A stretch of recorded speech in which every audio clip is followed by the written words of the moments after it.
Halvorsen saw the name scroll and felt a rising alarm he could not name yet. On the monitor labeled Suburb, Zo 5, the lower E's bar blood white text over black.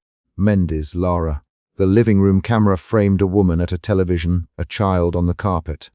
Lara Mendes looked at the bar, then at the TV speaker with both hands on the couch arm. She did not move toward the phone. Her son, Ivan, held a plastic dinosaur and stared at the screen with wide eyes. Halvorsen had authority to speak. He had been trained to issue orders. He had one instruction that was supposed to be absolute. Stabilize the broadcast, find the source. He pushed his headset closer and kept his mouth closed because his job that night had changed from control to observation. The alarm in him made his hands go colder against the console. He tapped the metronomic key once, twice, counting down as if rhythm could buy him time. Within 3 breaths the overlay scrolled another name, Tanya Rivera. On Suburb, low 5 the porch camera flicked. Tanya stood at her step, phone raised. Her mouth opened and closed. On the county log feed a record line blinked, then showed a blank where a name had been. The command room went quiet in the way rooms go quiet when systems are breaking. People keep moving but speak only when necessary. Halvorsen tried a procedural response, cut to emergency hold, he said into his headset. His voice was steady, hold the feed and isolate the E's origin. Supervisor Larkin answered with a sharp breath. Halvorsen, we are looping. The origin tag is corrupted. Source reports matrix hop from 3 registries. He felt suspicion first, then impatience, then a shift to calculated fear when clerk Marta reported a deletion. Marta's message came through as a clipped line. Halvorsen, Marta here. I just watched a public entry vanish. Social index entry Mendes, Ivan gone. It was on the terminal, now empty. Marta's voice registered on a different circuit. Halvorsen thumbed the console and pulled the archive viewer into focus. The opening seconds had the force of a collision. The feed had been an ordinary network test 1 hour earlier. Now the white bar carried names live. The same transmission sounded like an institutional announcement. It carried the cadence of station IDs, tones where there should be tones, and beneath that cadence an extra layer, a mechanical recitation that matched registry outputs. Halvorsen forced himself to read protocol aloud into the recorder. Identify, isolate, preserve. He recited it like a litany. Lara did not speak.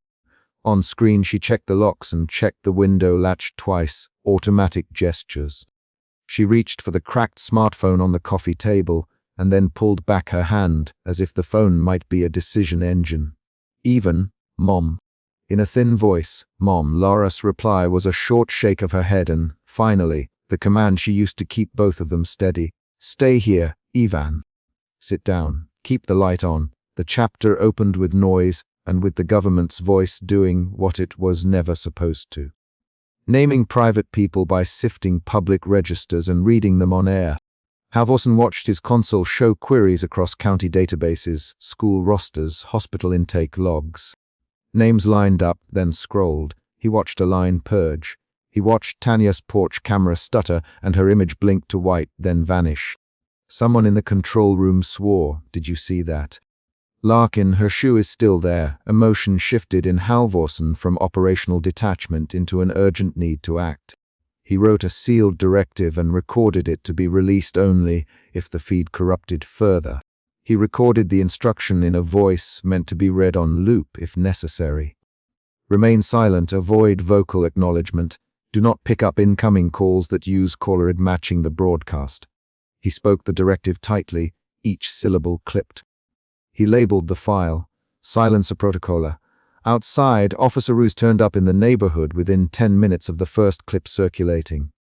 Halvorsen watched Ruse's cruiser camera through an open municipal feed. Ruse barked into his radio, Tanya, respond! A neighbor called from the street wall. She was on her stoop when the name read out. She shouted it back.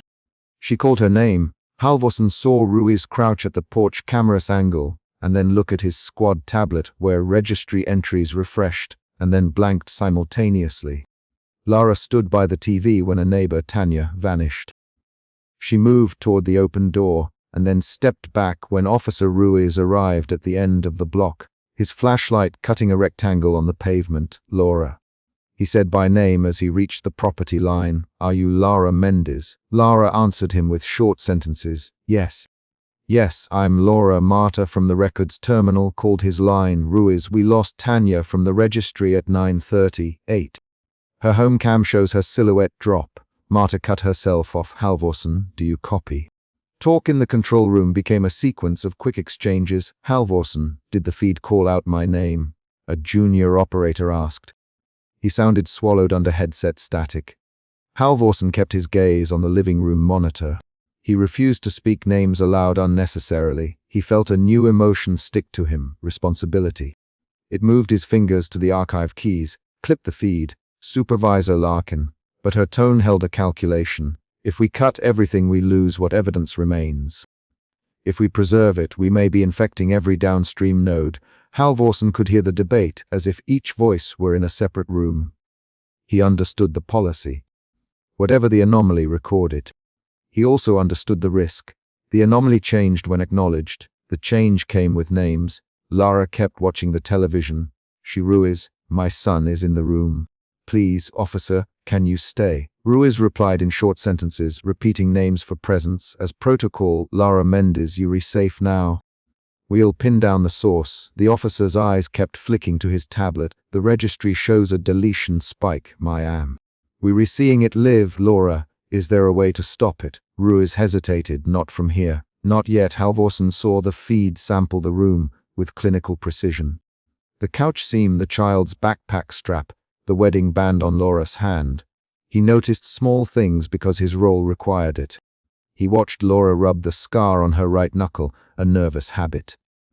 He watched someone in the street hold up a smartphone with the broadcast playing, and then lower it slowly when their own name scrolled past in the feed from a different county. Marta's voice came through again. "Halvorsen, I'm isolating the registry node. Names are time-stamped, but the deletions propagate across mirrored indexes. I can pull snapshots, but they re-corrupted after the name is acknowledged on air." Her tone shifted from methodical to urgent. An emotion shift in her voice that Halvorsen felt in his own chest as an activated caution. He marked to push the snapshots to the air, gapped node and labeled them for forensic review.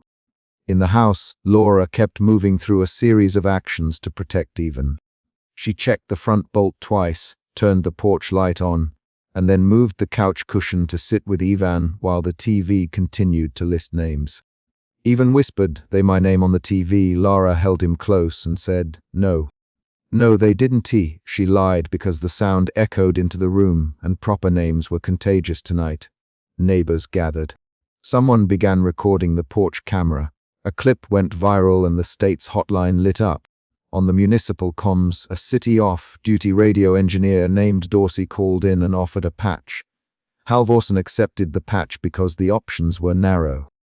Dorsey patched a controlled loop that would redirect the feed for analysis. Dorsey's patch arrived on a secondary monitor and showed the scrolling names with registry hooks.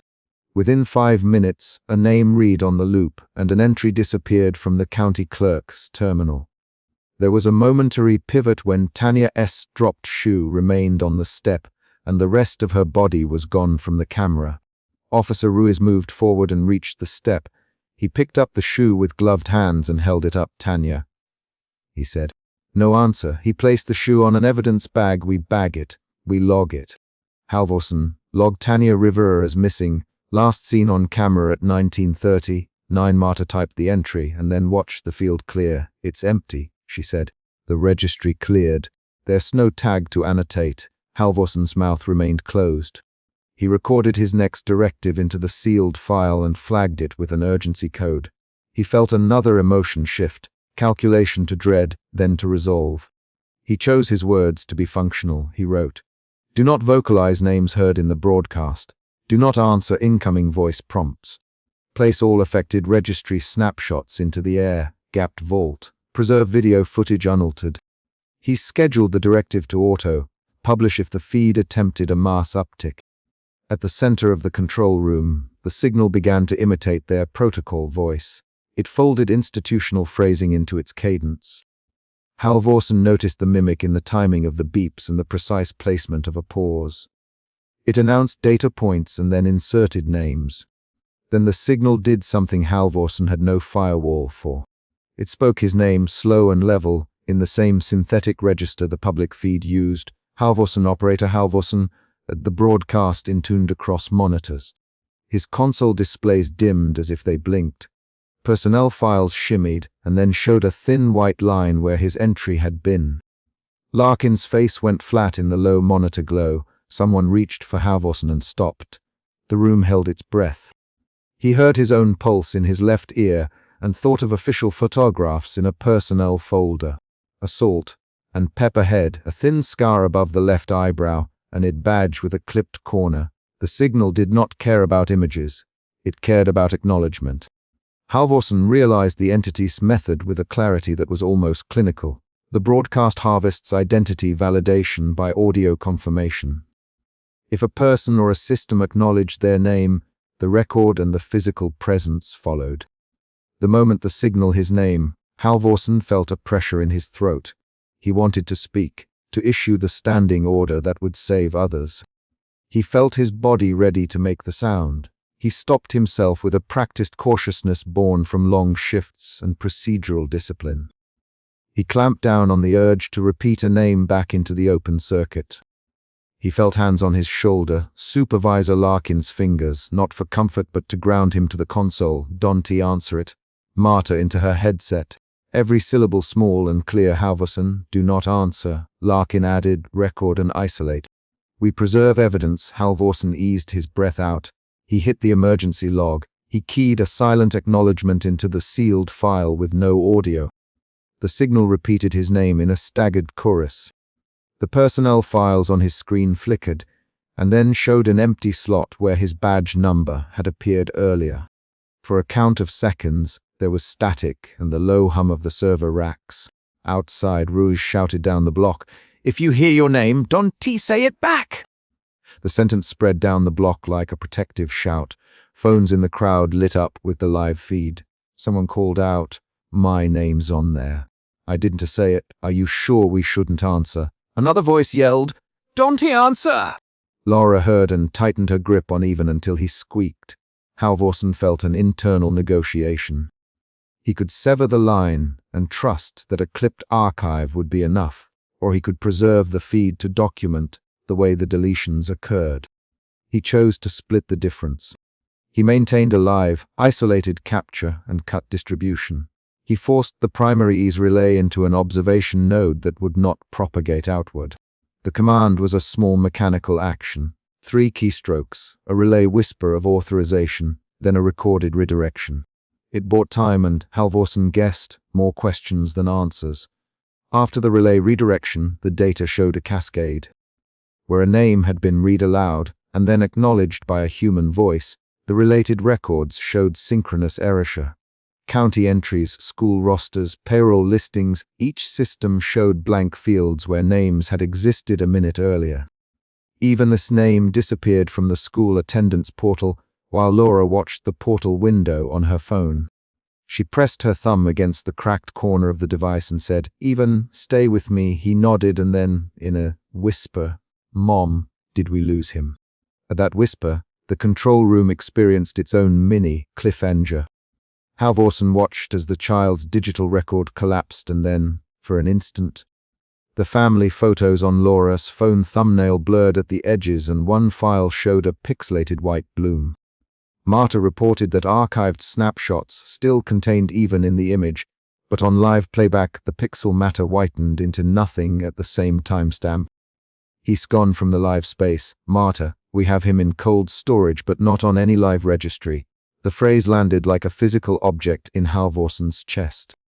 Ruiz moved through the neighborhood with officers and neighbors. He collected witness statements and secured Tanya S. shoe in an evidence bag. He used short sentences in his radio calls. Unit 9 to dispatch. Tanya Rivera missing. Porch cam recorded vanishing. Log and forensics repeat. Vanishing, he repeated names often to anchor them in the report. In doing so, he risked the mechanism, but he had a duty to document. At the control room, Halvorsen made a decision that changed the night. He broadcast one directive to the recorded file that would auto, Play to affected monitors only after a threshold deletion count. He labeled it Public Advisories. The message was short and concrete. Those who hear their names must not vocally acknowledge them. Do not answer calls that match broadcast caller ID. Seek physical confirmation through sealed channels only. Monitor the isolated frequency for updates. He set the advisory to loop to local monitors in the affected zones. The loop flicked on at surveillance nodes around the city and on municipal displays. On Loras TV, the advisory scrolled after the signal repeated its list. The advisory was text only, a stark white set on black. It, do not respond. Halvorsen then poured a cold technical fact into the meeting. The signal's audio contained carrier harmonics that matched county database update cycles. It was not random. It accessed indexes and, by inserting names auditorily and prompting acknowledgement, it triggered a cascade of deletions across nodes that accepted human confirmation as an event. The effect was mechanical. It exploited the human reflex to reply. The climax arrived because the signal chose Halvorsen's name. The room's tension peaked when the personnel records flickered into emptiness. There was a sequence of 3 heated exchanges between Halvorsen and Larkin. Cut it, Larkin. We cut and lose evidence. We preserve and risk people answering. Halvorsen answered. We loop advice only to the directly affected feeders. Larkin demanded. No, Halvorsen, we archive and isolate and push the silence advisory now. Marta interrupted with a short, precise line. Halvorsen, if you get named, do not speak. Do not even whisper your name back. The exchange moved rapidly, and each line was short, clipped, and decisive. When Halvorsen heard the signal say his name again, the room tightened. He felt his jaw clench. He imagined his badge sliding from the clip. The mechanical urge to verbalize was intense. He kept his lips together and typed a manual override to publish the advisory on targeted channels only. He did not say his name, and he did not call out to the room. He recorded every keystroke in the sealed file. After the override, the signal stuttered, folded itself, and issued a long silence. The output collapsed into a fractured emblem on the broadcast testers, an off-center crimson pupil with horizontal tracking lines. The emblem looped once, and then the entire feed went to static. Halvorsen sat back and exhaled, but not wholly relieved. He had stopped an immediate spread, but records revealed gaps where names had been read and then acknowledged. In the hours after the collapse, teams audited the registries and recovered archived snapshots. Marta pulled stored camera footage and forensic images from the air-gapped vault and handed them to Ruiz and to a forensic team. Laura watched the footage on a municipal tablet with Ivan by her side and found that some frames from minutes prior contained both of them. Other frames showed Ivan's spot empty. She held the tablet in her lap and pressed the power button until the screen dimmed. She to Ruiz, we have his last photo. We have to keep it, Ruiz answered. We'll log it. We'll try registries. His sentences were short and steady. Halvorsen prepared a sealed recording for public release in case the feed returned. He read the advisory in his low, procedural voice and saved it to a restricted channel. Do not vocalize your name if it appears. Report names via text to emergency hotlines. Submit registry queries to the air-gapped node only.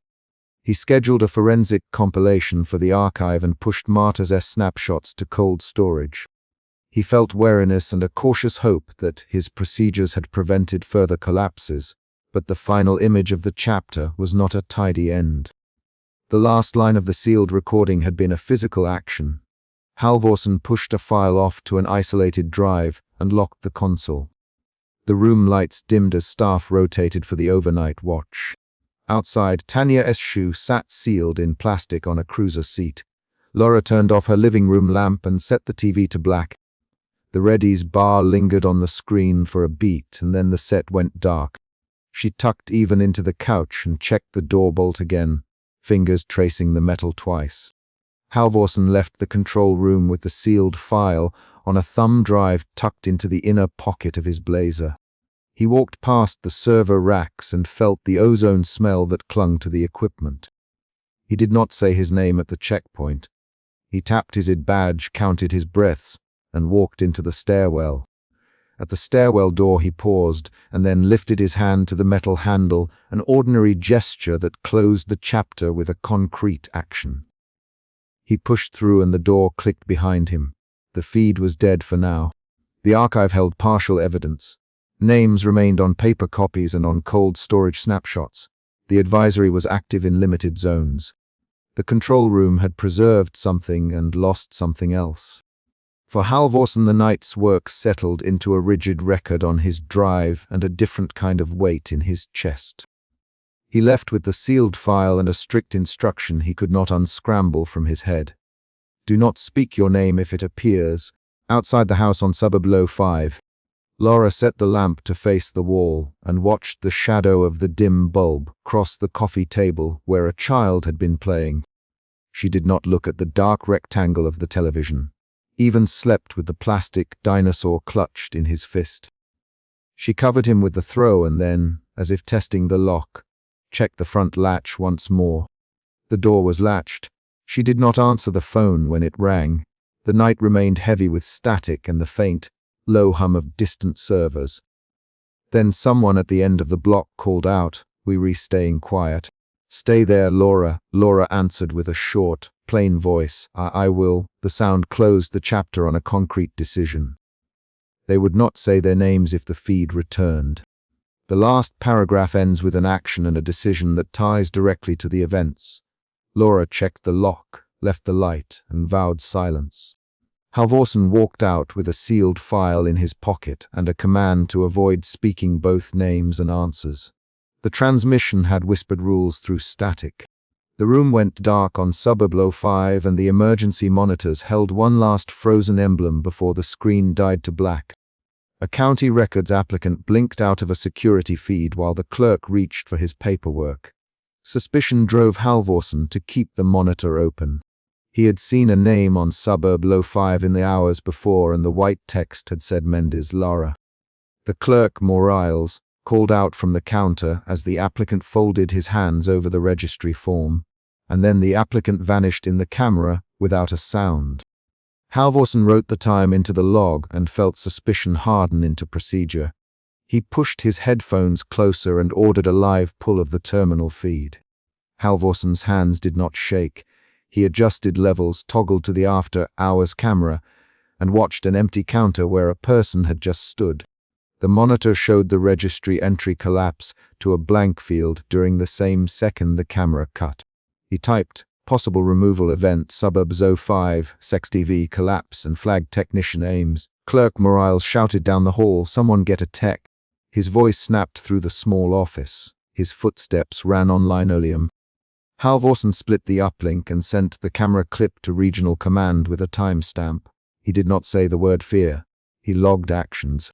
Technician Ames answered within 2 minutes. "Ames here." "What do you have, Halvorsen?" Ames' reply came clipped. "Efficient." Halvorsen kept his tone measured. Feed shows person disappearance on counter. Registry entry replaced by null field. Send on site verification and locked terminal. He waited for Ames to confirm receipt. Ames' voice held a hesitation. "Copy." Locking terminal. "Do you want public notice?" Halvorsen pauses. The first emotion shift arrived. Suspicion softened into rising urgency. He heard the way Ames public notice and imagined Deputy Sato drafting a calm advisory to stop panic. Halvorsen answered, "No public notice. Quarantine the server and isolate TV. Stand by for further instruction." He did not want the broadcast to speak names aloud. The county office smelled of toner and cold air from an old vent. Morales was at the counter rubbing his eyes. He looked at Halvorsen's uplink on a small desk monitor and mouthed, "What was that?" Halvorsen only pointed to the clip on screen. Morales rewound. The applicant's form lay flat on the counter, while the camera showed a rectangle of empty floor. Morales saw once. He was right here. His sleeve had crumbs on it. He about a birth certificate for a child. Halvorsen dictated into the record.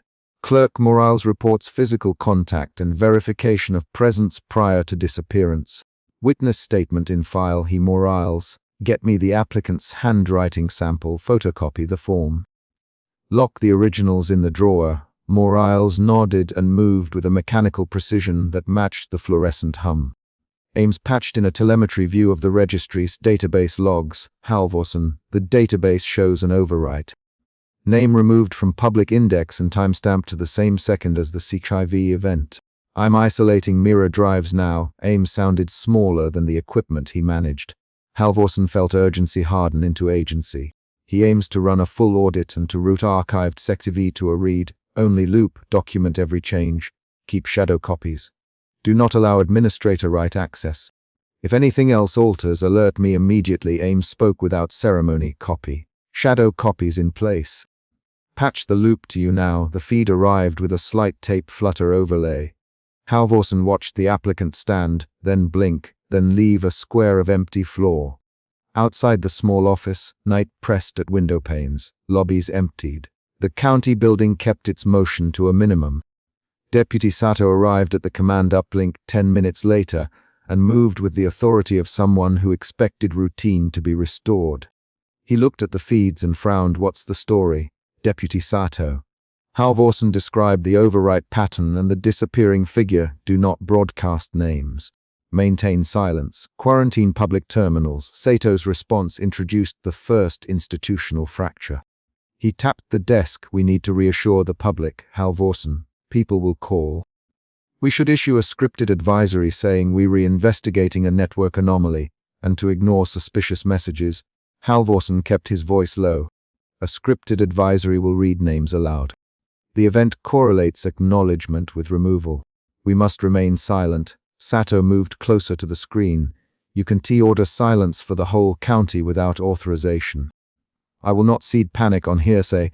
Halvorsen felt a second emotion shift, urgency cracking into frustration, and then into a tight, procedural calm. He set his jaw and supplied evidence instead of argument. Deputy Sato, Clerk Morales recorded a disappearance from camera 4. Technician Ames confirms an overwrite in the registry at the identical timestamp. We have a pattern. If we go public, we risk prompting acknowledgement. Sato pinched the bridge of his nose. You are saying people answering their names disappear. Halvorsen did not invent the mechanism. We have correlation. Quarantine is prudent. They argued for 6 minutes with rapid exchanges that followed the requirement for quick back and forth. Sato pushed for messaging. Halvorsen pushed for containment. We need to reassure people. Sato, we need to keep order. Halvorsen replied. Order can be kept without voice. Halvorsen added. Ames interrupted with a new piece of telemetry. Halvorsen, a live feed from the shelter. Someone read aloud an intake tag, and the occupant data blanked on SecCV. I can patch you the clip. He sounded tired. Halvorsen accepted the feed. The clip showed a man in a volunteer vest, whispering a name into a phone to soothe a child. The camera recorded the child's outline dissolving in a brief horizontal tear. The audio track had a carrier tone hum that prefaced the erasure. Halvorsen rewound to the hum and marked its frequency. He logged spectral data and attached it to the file. The shelter clip forced Sato to step back. Fetch counsel. I'll authorize limited public messaging that omits operational details. We'll say technical disruptions may affect personal records. That one include names. His face was pulled taut. He did not trust his own suggestion. Halvorsen answered, any public message risks reproducing the call and response. Silence. That is the protocol I am putting on record. He submitted the order into the record system and placed a manual hold on outgoing advisory scripts. At home, Laura Mendes sat at her kitchen table polishing her child's small sneaker with a napkin. Her phone vibrated against the wood and displayed a scrolling emergency overlay with a white bar. Mendes, Laura. The notification tone chimed. Her hands dropped to the table. Laura's emotion route appeared for her too. Suspicion about the broadcast that had been a novelty at first now grounded her actions. She did not speak aloud. She kept her voice level for the child's sake. Mom, the child asked from the carpet. Lara turned the phone face down and moved toward the hallway. Neighbor Rosa knocked at the door to check on them. Lara opened it without announcing the overlay. Rosa held a travel mug and looked at Laura's face. You okay? I heard something on my radio. Laura forced a small smile. We were fine. Just a glitch. Rosa's eyes darted toward the TV, where a small ease bar had blood across the channel earlier. I heard names on the scanner. It sounded like a list. Laura kept her reply short. She made a choice she had not thought to rehearse yet. "Don't say anything here." Sit down." She guided Rosa into the living room and closed the door. Her hands trembled when she buckled her child's jacket. In the command center, Halvorsen watched the home feed from suburb, Lo5 now labeled as high priority.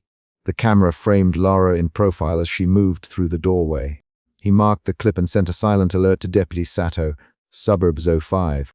Mendes' household on watch. He did not include instructions on the record beyond quarantine and standby.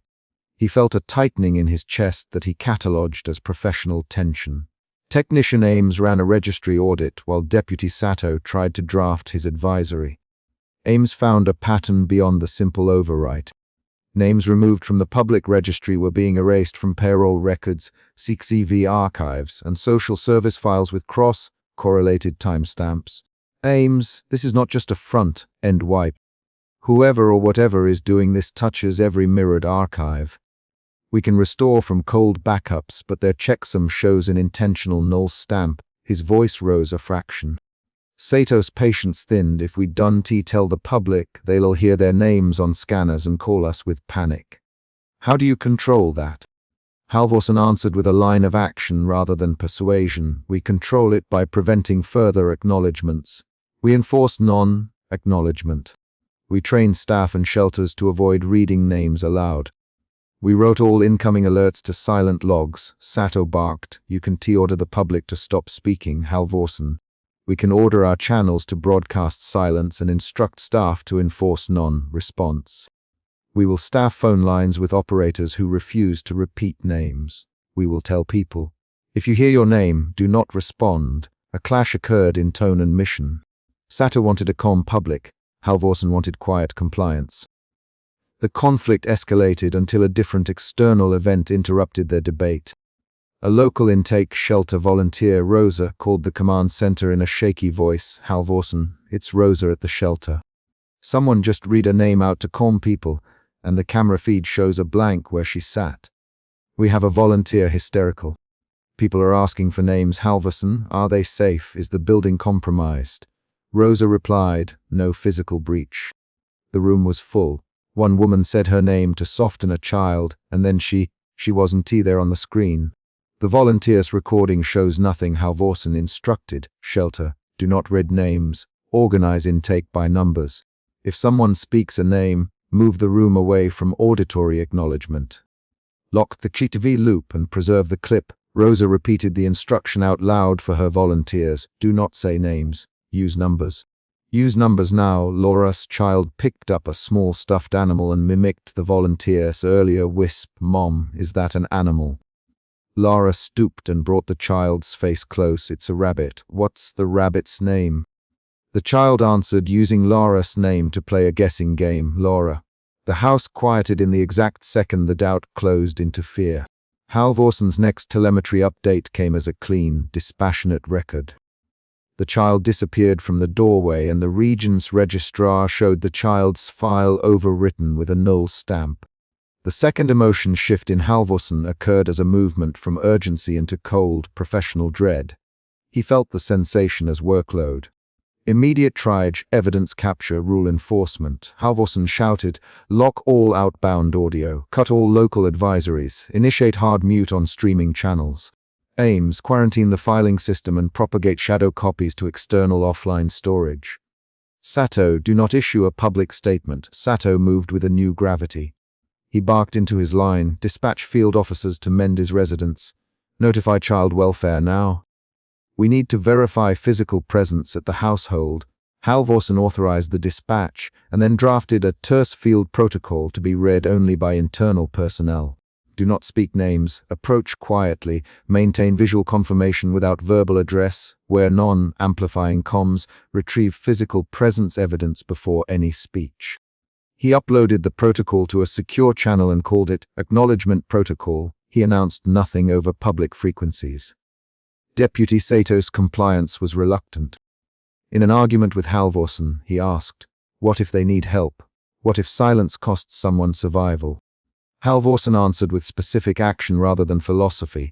We will provide assistance without names. We will hand out numbered intake tags. We will offer blankets, food, and non-verbal triage. We will not prompt speech. That is how we limit further arrests. He sent field officers with clear orders. One officer, Sergeant Vega, arrived at the Mendes home and knocked quietly. Laura opened the door and stepped back, holding a child's hand. She watched the officer's face with a blankness she tried to keep small. Laura's voice was low. We didn't say anything. Vega scanned the doorway, then moved past the threshold with measured steps. Is the child present? Vega. Laura guided Vega to the living room. Her hands trembled. She kept them visibly engaged in small tasks, straightening a blanket, smoothing a cushion, actions that conveyed control without speech. Vega checked the child's bed, a small mattress on the floor, and found it empty. He looked back at Laura and asked, "When did you last see her?" Laura answered with a single concrete detail. She stood in the doorway when my neighbor knocked. She had a blue jacket with a torn cuff. She was talking about the rabbit. Vega nodded and recorded notes in his pad. He did not speak the child's name aloud. He placed a collarless tag on the coffee table and numbered it for intake evidence. We will check Sekhavan neighbor statements and registries. He left his card but did not use the name. Back at command, Ames discovered that the null stamp bore a repeated bit pattern similar to an ease carrier tone that keyed at short intervals prior to the erasure. He ran spectral isolation and found the same carrier frequency on the shelter clip and on the registry overwrite. Halvorsen, the carrier precedes the overwrite by 0.2 seconds and the audio band carries a folded human voice. It's imitating an operator cadence. Halvorsen absorbed the data and moved to do what he had done his whole career: make policy from evidence. He drafted an internal bulletin. Every intake or registration must default to numeric identifiers. Operators will refuse to repeat names. Public-facing pages will display numbers and not names until further verification. He marked the bulletin as urgent. Deputy Sato argued with legal counsel over the line between transparency and risk. The exchange produced 3 quick rounds of dialogue where Sato demanded public safety and legal counsel cautioned about rights. Sato, people will sue us for withholding names. Counsel replied, we can document emergency measures. We must be precise. Halvorsen's tone stayed low as he oversaw these divisions. He coordinated with technician Ames to build a temporary write block system that allowed audit copies to remain readable but prevented any external process from receiving a name as an audible prompt. He coordinated with Sergeant Vega and Liaison Rosa at the shelter to train volunteers on number-based intake. At the shelter, a frightened occupant answered when a volunteer tried to calm a child by calling the child's name. The volunteer, Maria, flinched and then covered her mouth. The volunteer's own recorded voice trembled. I am sorry. I shouldn't have said that. Her hands clutched the chair. Maria's admission produced an unexpected twist. She had accessed a registry file earlier and found that a relative listed in that file had been marked null 2 weeks prior. An administrative error that she had assumed clerical. She shared that with Halvorsen over a private link. There's a name in the county index my aunt checked. It was null when she tried to print it last month. I thought it was a database bug. Halvorsen realized the twist changed the timeline. The removal pattern had started earlier than they believed and had been obscured as a technical fault. He logged the new discovery and ordered a deep audit on older shadow copies. In the quiet hours before dawn, the command center buzzed with low conversation and the clack of keyboards. Halvorsen recorded the case file for the child and appended the shelter and registry clips. He wrote a procedural note, acknowledgement protocol engaged, field units instructed to avoid speaking names, evidence, skeetive blanking, registry null stamp, carrier tone precedence. He signed with his full name and badge number. Morales from the records office arrived at the command center with a photocopy of the applicant form he found on the counter. He set it on Halvorsen's desk. He left this. No name. The handwriting stops mid-line. Morales, it looks like someone started to write then. Halvorsen lifted the paper and saw a partial signature and a smear where ink collapsed into a blank. He recorded Morales' account and asked for the applicant's description. Morels provided a list: age, clothing, presence of crumbs on sleeve, and a faint cologne of bakery sugar. Those concrete details bolstered the file. Ames returned from the server room with a red face from exhaustion. "We found old logs with the same null stamp dating back a month," he said. "And the carrier pattern shows up sometimes in archived radio tests. Whoever set this up knows our infrastructure." Halvorsen looked at the data, and then at his own hands on the console. His emotional state shifted again, from methodical concern into a tight, resigned resolve to protect what remained. He composed an internal order. Hard mute on public channels, quarantined registries, number-based intake, and mobile units trained to avoid verbal prompts. He marked the order to be enacted immediately. Early morning light edged the command center windows. Halvorsen sifted through the live feeds one last time before he filed the case. The archived footage of the child's disappearance ended with a persistent red flare in the corner of the frame, a small bloom of signal, red that did not dissipate. He captured a still and attached spectral notes about the flare. It matched the signal's registry overlay patterns he had catalogued after the first name, Mendes Laura. He found himself speaking into the archive for documentation only. Operator Halvorsen recording. Acknowledgement protocol attached. Evidence preserved. Actions executed. Field verification, quarantine, shadow copy preservation. Recommendation: maintain silence on public channels until secure solution identified. He closed the file and sealed it with a procedural stamp. Sergeant Vega returned with a worn blanket and a childish sneaker recovered from a neighbor's yard where a child had been playing minutes before she disappeared. Vega entered the shoe into evidence and left 2 officers to canvass while he reported back. He spoke plainly, found the sneaker on Maple. No sign of forced entry. Neighbor Rosa confirms the child was at the door. Halvorsen took the sneaker as a concrete residue. He photographed it, logged chain of custody, and added it to the file. He did not write speculation, he wrote actions. In the final minutes before the morning shift changed, Halvorsen assembled a short list of operational mandates and gave them to Deputy Sato. Do not issue public names. Use numbers, quarantine registries. Deploy field verification teams. Preserve all evidence. Await further technical analysis. Sato looked exhausted but compliant. If we keep silent, how do we answer families who call? Halvorsen answered with a protocol line. We answer with a status. We are investigating. Do not repeat any names you hear. We offer physical assistance and verification through field teams. We will not read aloud any names on air. Halvorsen sent the sealed packet to legal and to an external backup archive. He then placed a short note into the live feed. Hard cut initiated. All outgoing channels muted. Maintain silence on all public outlets until further notice. He executed the cut and watched the transmission drop to black. Ames clicked his mouse and said, "Halvorsen, we need to trace the carrier. If we can identify the origin, we can isolate it." Halvorsen nodded without theatrics. He wrote into the log, trace attempt authorized, priority, carrier source identification objective. Isolate and neutralize signal. He paused for the first time to record a single, human concession in the log. Emotion noted. Suspicion evolved into urgency and then into formal resolve. All actions follow containment protocol. That sentence in the file named the emotional route and the 2 shifts that had guided his decisions. It appeared within the first pages of the record and would be used by auditors later to justify the orders given that night.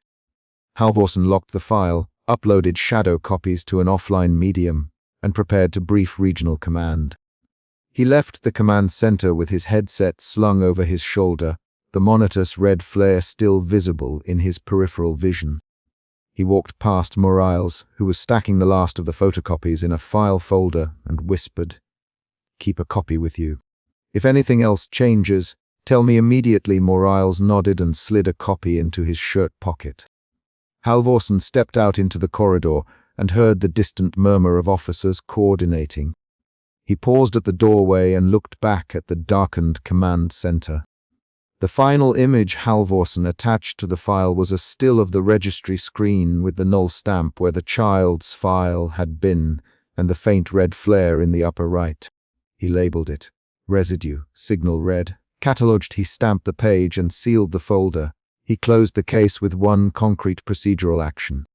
He instituted a standing order within the regional emergency system titled Acknowledgement Protocol. It required silence on public channels and numeric triage at all intake points until the carrier source was found. He did not promise outcomes. He promised procedure. When Halvorsen left for the day, he did not say a goodbye. He walked out with his ID badge clipped and his analog wristwatch set to the time he had logged the child's disappearance. The building felt ordinary in the morning light. Outside, a neighbor swept a stoop and a delivery truck idled with a driver checking a manifest. Halvorsen kept his voice in the archive. He filed one last line before locking his station. Case file closed for shift, evidence preserved, follow up, carrier trace, forensic registry audit, field canvas. Stand by for further instruction. He clicked the seal and the command center returned to its low hum. The file would be reopened. Other names from the live scroll would appear on other screens. But for the moment the protocol held. Silence, numbers, quarantine. Halvorsen's final recorded act was to order a hard cut and to instruct regional offices to stand by and not to speak names. It was a concrete, situational decision tied to the events of the chapter. He left the door unlocked behind him as he exited. The final paragraph closes on an action tied to the chapter as facts. A courier from Records interrupted the quiet by placing a photocopy of a partially filled registry form on Halvorsen's desk, folded in half and stamped. And then the courier left without speaking the name written inside.